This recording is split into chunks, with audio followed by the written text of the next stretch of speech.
Morning. Good morning, Stephanie.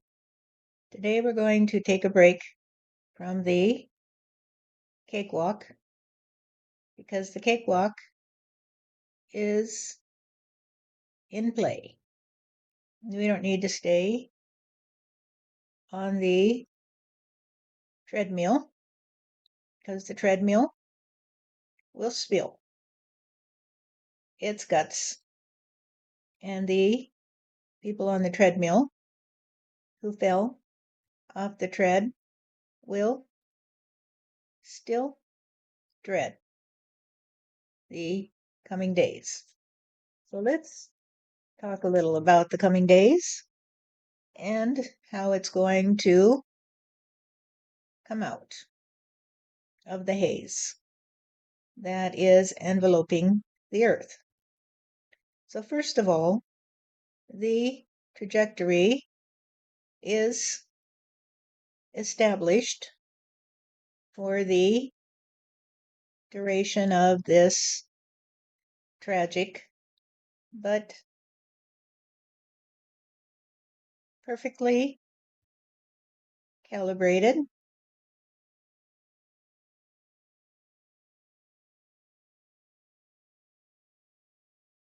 catastrophe. In other words, everything begins with the end of the prior cycle. And the prior cycle has come to an end. Now, many people talk about cycles, and they talk about earthly cycles and universal cycles as if they were set in stone. And they're not set in stone, you see, because the wind cannot be captured. So let's say that again. The wind cannot be captured, people. Your awareness is like the wind. It will blow through the world you know, and it will be stopped by the walls of stone, because the walls of stone were erected in order to be corrected by the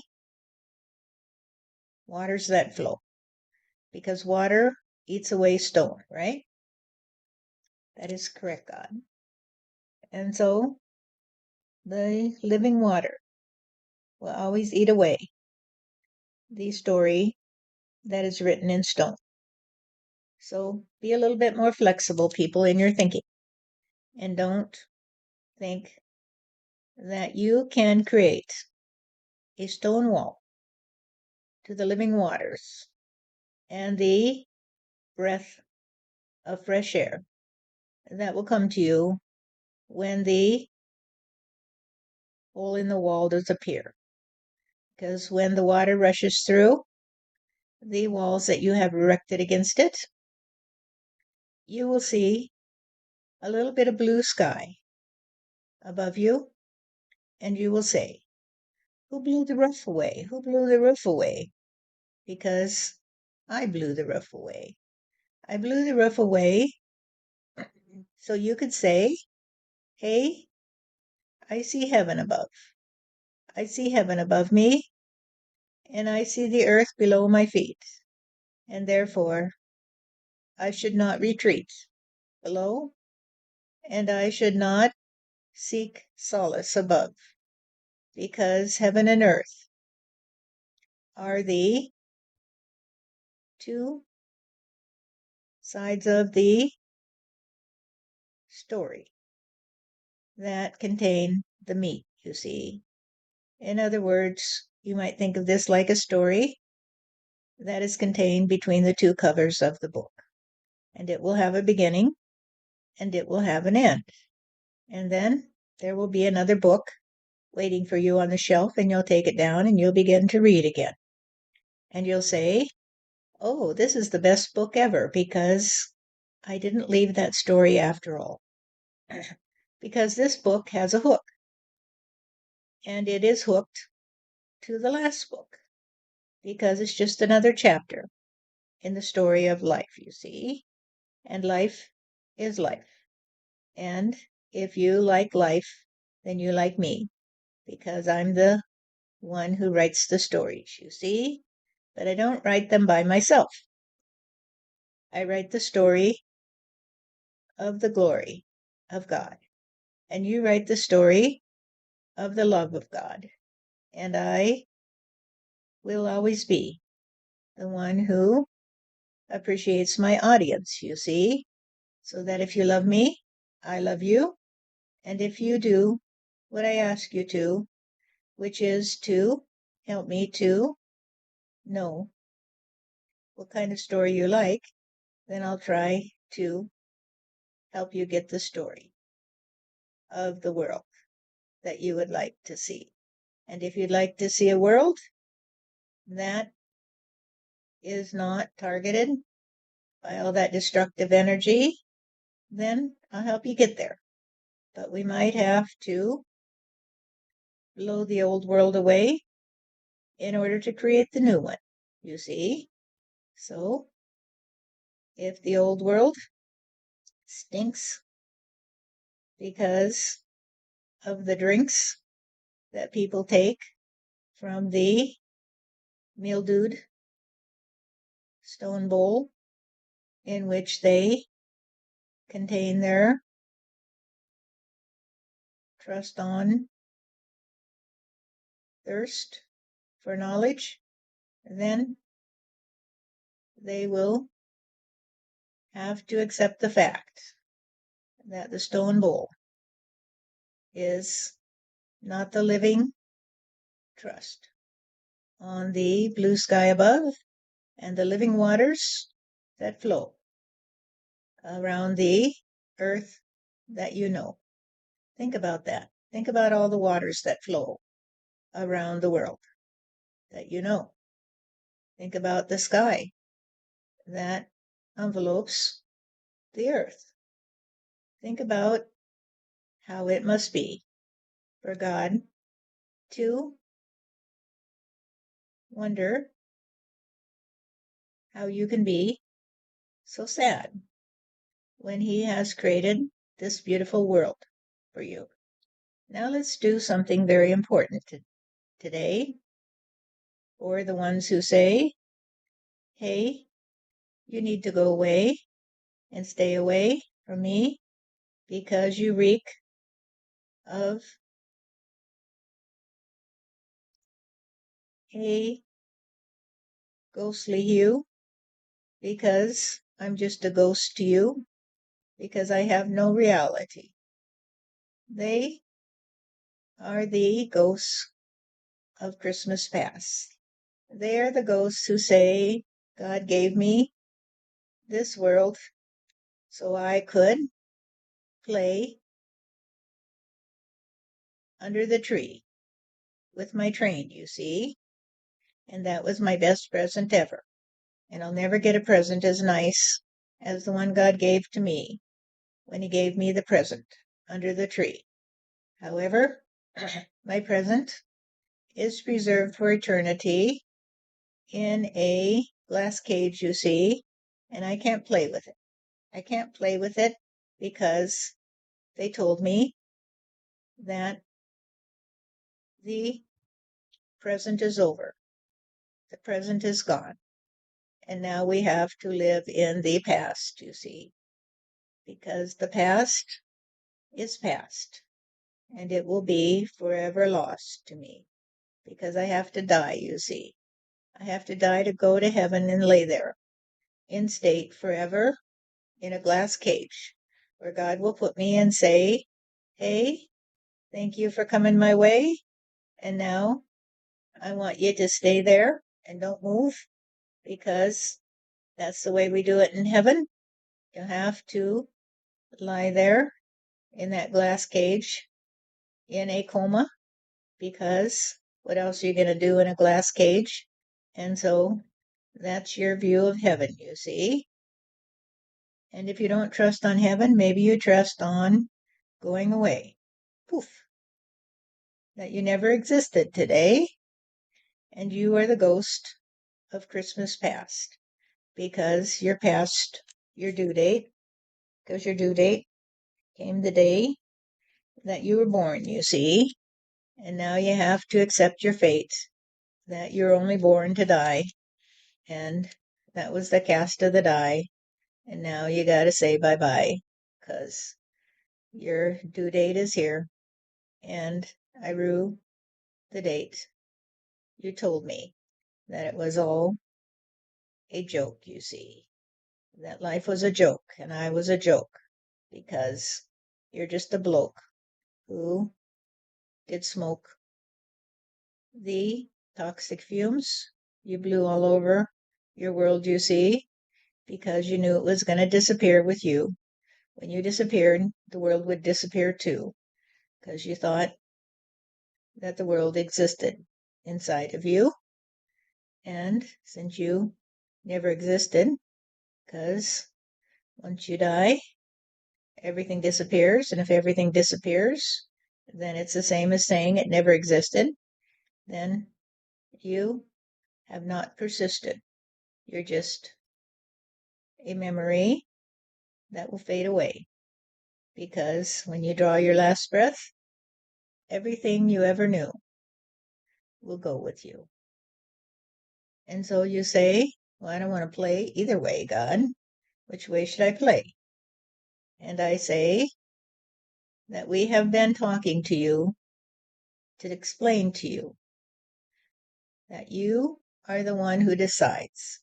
You decide if you're going to live in hell or heaven, because it doesn't really make much of a difference, does it, when you look at it that way? Because it would sure be hell to lay in state in that glass case that God puts you in forevermore in heaven beside him, you see. So he's got all these coffins stacked up all around him, full of people who are essentially in a coma before the rest of God's experience, you see. And they will never rot away. They'll just have to stay in that living tomb, you see. And you say, well, God, if I don't stay in my coffin when I die, what if I want to play with my train, you see? Because you gave it to me. And I say, this is the child that is so innocent and pure that it doesn't think that it has to disappear when it dies, and it doesn't think that it has to live for eternity like a stone sarcophagus where it will lie in state because it can't be in a state of life, you see. And those are the innocent ones who come to me and say, I don't want to play that way, and I don't want to play that way. I don't want to be in heaven if it looks like hell, and I don't want to be in hell if it looks like heaven, because the only choice they give to me is to lie in state like a frozen meatball, or to disappear through the gate of hell, you see, because hell is where you live for eternity when you disappear, because you can't appear in the world, you see, because hell is a mystery, just like the idea that you will disappear from the world, you see. So let's talk about the innocence of the child. The innocence of the child is the one that comes from heaven, you see, and says, heaven is not hell, people. Heaven is where you live in a happy state of grace, because you don't have to be told that you have to live in a glass case in a stack beside God, you see, or be roasted over the flames in hell. And it's not where you disappear. It's where you come to see that life will always be a trust on God, you see. And so if you don't trust on God while you're on earth, then you don't trust on heaven either, because heaven is where you trust on God being a reality. And if you think earth is where you trust on being in a dismal cave where you fear the shadows on the wall because they are so tall in the flickering campfire light, then I have to say to you that tonight, I'm sorry, in the flickering firelight, then I have to say to you that you do not exist. You don't exist in the state of innocence. You only exist in the state of corruption. You are the corrupted. You see, you have been corrupted in your mentality, and you've closed your heart to reality. Now, let's talk about how the innocent come to be so happy, you see, that they can connect with me and talk to me and say, "Hi, God, how are you?" And I say, "I'm fine. How are you, honey?" They are the innocent because they are in the access to the sense I gave to them. The sense I gave to them are the ability to be logical and to be free of anxiety. And those who lack common sense are those who are not in trust on the senses I gave to them. So, if you're innocent, you are among the innocents. And the innocence with which you are imbued is the inner sense of reality. You are fine. You're just fine, and I don't worry about you. I don't worry about the ones who trust on their inner sense. Not at all. However, the ones who have lost their trust on me are the ones who are lost to reality, you see, and they are the ghostly figures that populate the world. They have no ability to live in perpetual simplicity because they live in the complexity of all the stone walls that hem them in. And they don't know which way to go because everywhere they go, they just hit a wall of stone. And so eventually they just sit down and suck their thumb and say, "Oh, woe is me, oh, woe is me. God, why did you do this to me? Why did you build all those stone walls that caged me? So I don't even know who I am anymore. I don't even know who I am." How many times have you heard people say, "I don't know who I am, what I am, or why I am"? And they are not the innocent ones, you see, because they don't have the inner sense of reality. Now, the inner sense of reality is not something that you have to see, because the inner sense of reality is the wind, you see.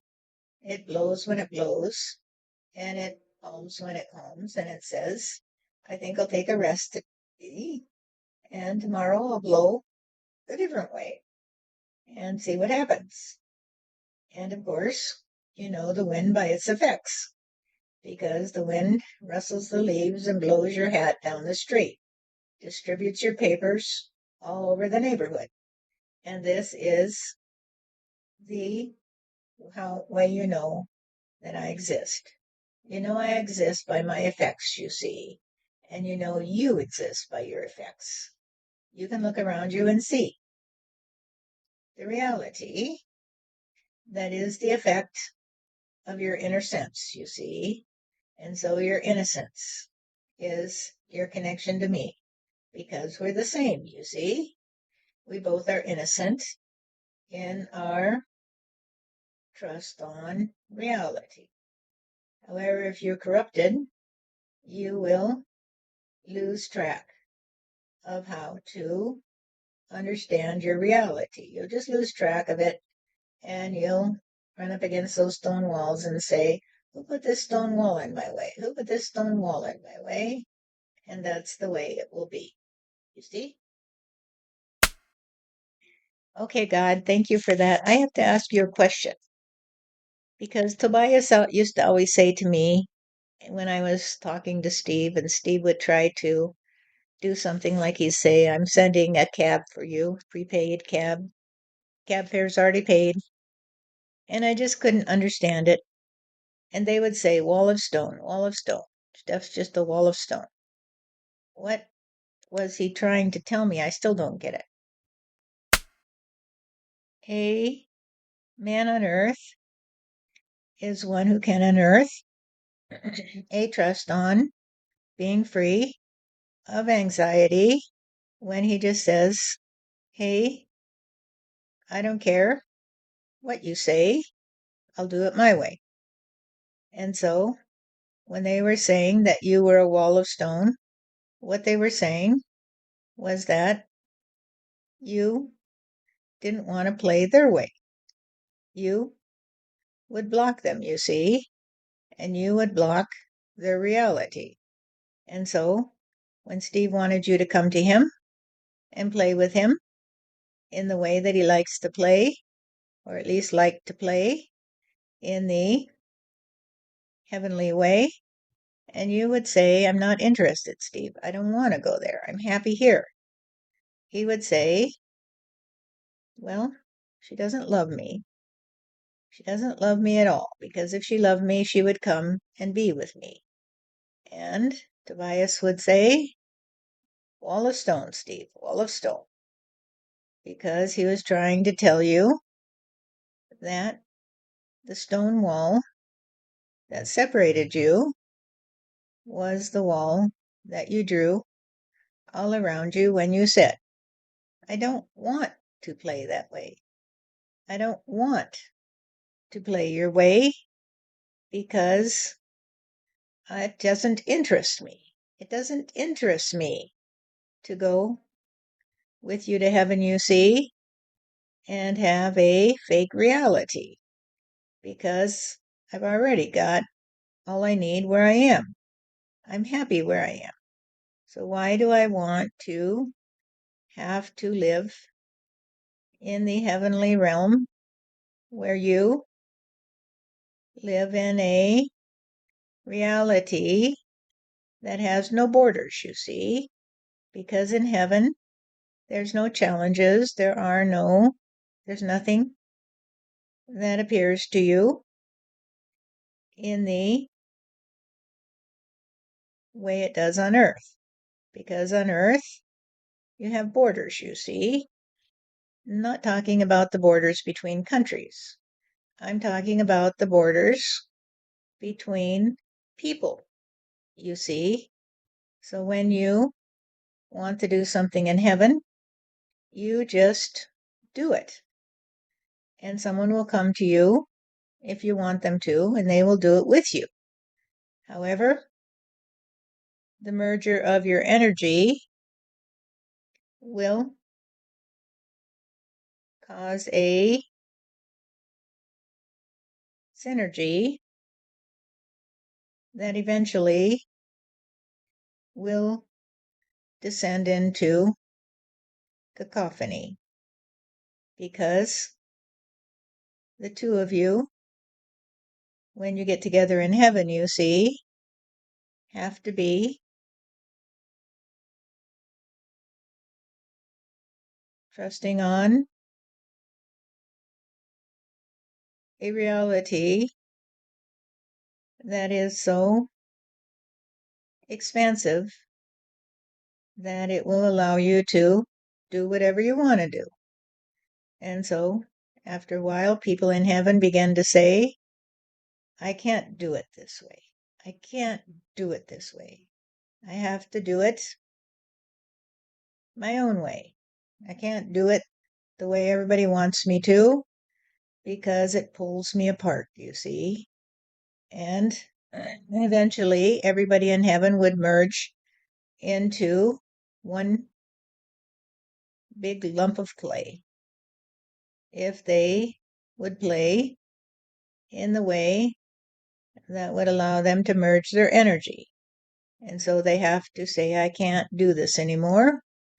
I have to go back to Earth where I can be separated, you see, from the energy of everyone else, or else I'd lose my identity. And so they have to go back to Earth. And while they're in heaven, they will say, go do it your own way. I'm going to do it mine. And we can get together and play once in a while. However, I have to maintain my identity while I'm here. Otherwise, I fear that I will cease to be anything at all. I will cease to be anything at all because, as you know, when everything is completely absorbed into everything else, there's nothing to experience, and there's nothing to experience it. And so you just go away. You go away, and you have no more opportunity to live in a unique trajectory. And that is why people come back to Earth. They have to. And I need them to, because I need to live through them. And so when Steve would say to you, I want you to come and be with me, you would say, I don't want to, Steve. I don't want to do that anymore. Because in the beginning, you had a lot of fun with him, but after a while, you began to see that it really was a trap for you because it had no lasting value in your life below, because it was just a little escapade, and you paid the price when you came to see that if you left your own reality, you would be at his mercy, you see, because he had a stronger pull than you did. And so you'd have to play his way. You'd have to play his game, you see. And you didn't want to play his game. You didn't want him to overpower your own ability to do it your way. You didn't want to be the one who would be absorbed into his identity. Whoa. I mean, I know we had an experience like that about that once, but beyond that, maybe that explains it, why he even today keeps pulling on me to be with him. And I keep feeling this resistance deep inside. It's like, no, it just feels very uncomfortable. You know, the old symbolic marriage, or maybe it's not symbolic. Ew, even now I get a stiffness in my body, like resistance at the thought of it. So what's all that about?